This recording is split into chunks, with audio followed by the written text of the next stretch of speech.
વિદ્યાર્થી મિત્રો, આજના આ દ્રશ્ય શ્રાવ્ય વ્યાખ્યાનમાં આગામી 10 થી 12 મિનિટમાં હું સોનેટ સાહિત્ય સ્વરૂપની લાક્ષણિકતાઓ, સ્વરૂપગત લાક્ષણિકતાઓની વાત તમારી સાથે કરીશ. મૂળભૂત રીતે આ બધા વિડીયોનો આશય એ છે કે તમને સીધું સટીક સ્પષ્ટ એવું માર્ગદર્શન મળી રહે. અમે લોકો દ્રશ્ય શ્રાવ્ય માધ્યમથી હું તમારી સાથે સતત જોડાવાના પ્રયત્ન કરું છું, જેથી કરીને વિદ્યાર્થીઓને જુદી જુદી રીતે માર્ગદર્શન આપી શકાય. એટલે યુટ્યુબ પર આ વિડીયો હું મૂકીશ. તમે લોકો એને વ્યવસ્થિત રીતે સાંભળજો, એમાંથી મુદ્દાઓ તારવજો અને પરીક્ષામાં એ મુદ્દાઓને વિસ્તારજો. આવા શુભ આશયથી આજનો આ વિડીયો મૂકું છું. પેપર નંબર 314 સેમેસ્ટર 6 TYBAના વિદ્યાર્થીઓ માટે આ વિડીયો છે. આપણા સોનેટ નામની એક સોનેટનું સંપાદન જેમાં થયેલું છે એવી એક કૃતિ તમારે ભણવાની છે. તો આ અભ્યાસક્રમનો પહેલો મુદ્દો છે સોનેટ સાહિત્ય સ્વરૂપની સ્વરૂપગત લાક્ષણિકતાઓ. બીજો મુદ્દો છે સોનેટ ગુજરાતી સાહિત્યમાં સોનેટનો ઉદ્ભવ અને તેની વિકાસ રેખા. તો આજે આપણે સોનેટ સાહિત્ય સ્વરૂપની સ્વરૂપગત લાક્ષણિકતાઓ વિશે વાત કરીશું. નિરંજન ભગત એમ કહે છે કે અર્વાચીન ગુજરાતી કવિતામાં યુરોપના એકમાત્ર સાહિત્ય સ્વરૂપનો પ્રવેશ થયો હોય તો તે સોનેટ છે. સોનેટનો જન્મ 13મી સદીમાં ઇટલીમાં થયો. 16મી સદીમાં તે અંગ્રેજી કવિતામાં એનો પ્રવેશ થયો અને 19મી સદીની છેલ્લી 25મીમાં ગુજરાતી કવિતામાં એનો પ્રવેશ થયો. આ સોનેટ સાહિત્ય સ્વરૂપ એનો ઉદ્ભવ ઇટલીમાં 13મી સદીમાં પહેલો મુદ્દો છે. આ પછી એ સાહિત્ય સ્વરૂપ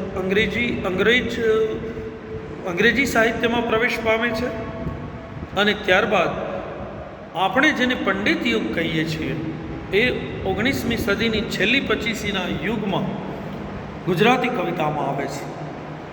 આપણે એમ પણ કહી શકીએ કે અંગ્રેજી શાસન, અંગ્રેજી કેળવણીને પરિણામે ગુજરાતી સાહિત્યને જે કેટલોક લાભ થયો એમાંનો એક મુદ્દો સોનેટ સાહિત્ય સ્વરૂપનું ગુજરાતીમાં અવતરણનો છે.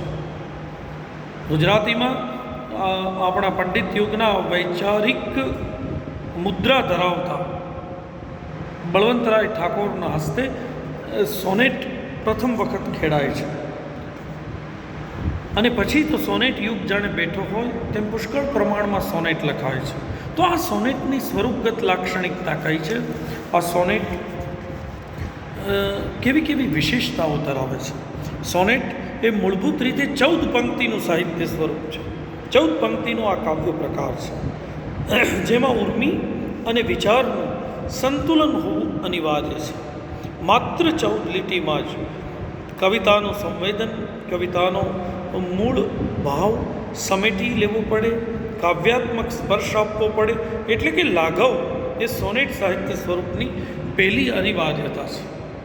તો લાઘવથી સર્જાતું આ ઉર્મી કાવ્યનું સ્વરૂપ, જેમાં ઉર્મી અને ચિંતન પરસ્પર રસાઈને આવે તેવું એનું કાઠું છે. એટલે સંવેદનની તીવ્રતમ અસર હોય અને વિચારનું બલિષ્ઠ એવું રૂપ, આ બંનેનું સંયોજન ઉત્તમ સોનેટ માટે અનિવાર્ય છે. તો સૌથી પહેલું સોનેટની સ્વરૂપગત લાક્ષણિકતા એ ઉર્મી કાવ્યનો એક પ્રકાર છે.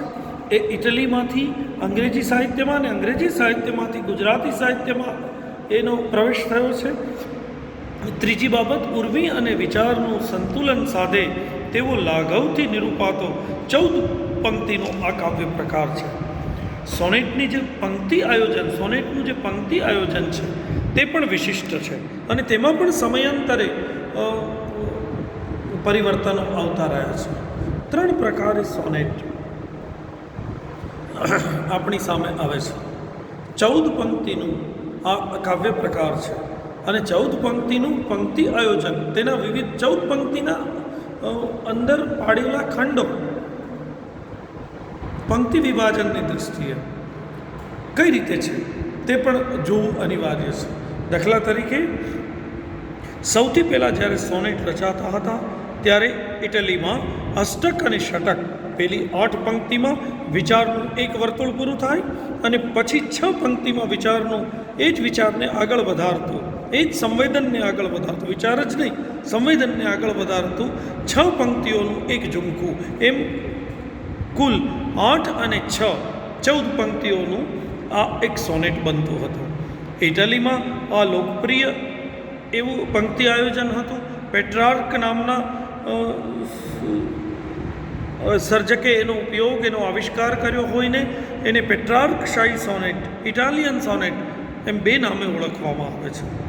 પછી અંગ્રેજી સાહિત્યમાં શેક્સપિયર નામના આપણા બહુ જ જાણીતા ક્લાસિક સર્જકે 4-4-4+2 એવા પંક્તિ આયોજનો કર્યા. પહેલી 4 પંક્તિ, બીજી 4 પંક્તિ, ત્રીજી 4 પંક્તિ અને +2, એવી રીતે 14 પંક્તિઓનું પંક્તિ આયોજન કર્યું. અને એમાં ભાવ અને સંવેદન અને વિચારના વળાંકો વિશિષ્ટ રીતે મૂકી દેવાના રહેતા હતા. એટલે આ પ્રકારના પંક્તિ આયોજનને શેક્સપિયરન સોનેટ કહે છે. અને છેલ્લો એનું જે પંક્તિ આયોજનનો જે છેલ્લી જેને કહી શકાય એવી રીત એ મિલ્ટન શાહી સોનેટની છે. પ્રથમ 12 પંક્તિ સળંગ રીતે સંવેદન અને વિચારનું વહન કરે અને છેલ્લી 2 પંક્તિમાં એ વિચાર અને સંવેદનનું દોહન થાય, વ્યવસ્થિત રીતે એને ઘાટ આપવામાં આવે. આ રીતે 3 રીતે, એક પેટ્રાર્કશાહી, બીજું શેક્સપિયરન સોનેટ અને ત્રીજું મિલ્ટન શાહી સોનેટ. સોનેટનું જે આંતરિક રૂપ છે એમાં એનું જે એમાં જે વિચાર કે એમાં જે સંવેદન રજૂ થયું એના એ કથયિતવ્ય જેને કહીએ કે વિચાર કે સંવેદનનું ની રજૂઆત, એમાં આવતા વળાંકો અને એમાં આવતી ભાવની પરાકાષ્ઠા અને અર્થપૂર્ણ ચમત્કૃતિ છેલ્લી 2 પંક્તિમાં એ સોનેટનું જીવાતું ભૂત તત્વ ગણવું જોઈએ.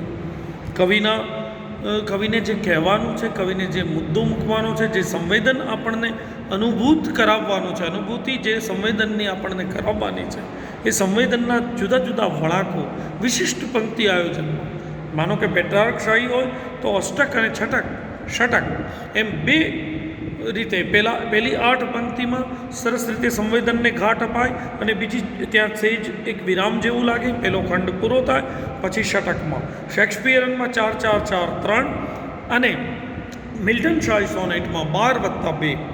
આવી રીતે એ કથયિતવ્યમાં જે ગતિશીલતા આવે છે, એક જુદો નમણો વળાંક આવે, ફરી પાછું નવેસરથી શરૂ થાય, પહેલી 4 પંક્તિ, બીજી 4 પંક્તિ, ત્રીજી 4 પંક્તિ, એ આખું સોનેટને એક નવો આકાર, નવું પરિમાણ આપે છે. એટલે સોનેટનું જે વિશિષ્ટ પંક્તિ આયોજન છે એ એની સ્વરૂપગત એક વધારાની એક વધુ એક લાક્ષણિકતા થઈ. ત્યારબાદ આવે છે કે સોનેટમાં 14 પંક્તિમાં આખો આકાર આપવાનો હોય ને લાઘવ અનિવાર્ય છે.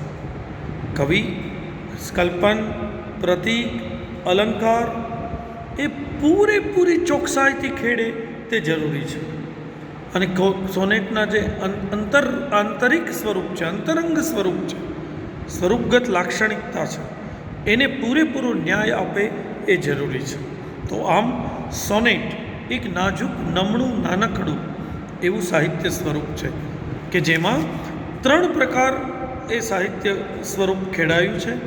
પછી એનો બહિરંગ જે છે, એનો અંતરંગ છે, એ ઉર્મી અને વિચારનું અજબ સંતુલન લાઘવથી સાધી શકે તે જ સફળ સોનેટકાર બની શકે. અને કવિતા કલાની કલગી ગણાયેલું આ સાહિત્ય સ્વરૂપ એ જે 3 રીતો ધરાવે છે, પેટ્રાર્કશાહી, શેક્સપિયરન અને મિલ્ટન શાહી સોનેટ્સ, તો એ 3 રીતમાં કથયિતવ્યમાં આવતો વળાંક અને છેલ્લી 2 પંક્તિમાં ભાવની પરાકાષ્ઠા અને ચમત્કૃતિપૂર્ણ અર્થગર્ભ એવો એનો અંત. આ પ્રકારે સોનેટ એક વિશિષ્ટ લાક્ષણિકતાઓ ધરાવતું એક ગુજરાતીમાં પશ્ચિમની અસરથી અવતરેલું પણ નર્યું ગુજરાતી બની રહેલું એક સાહિત્ય સ્વરૂપ ગણી શકાય. આભાર.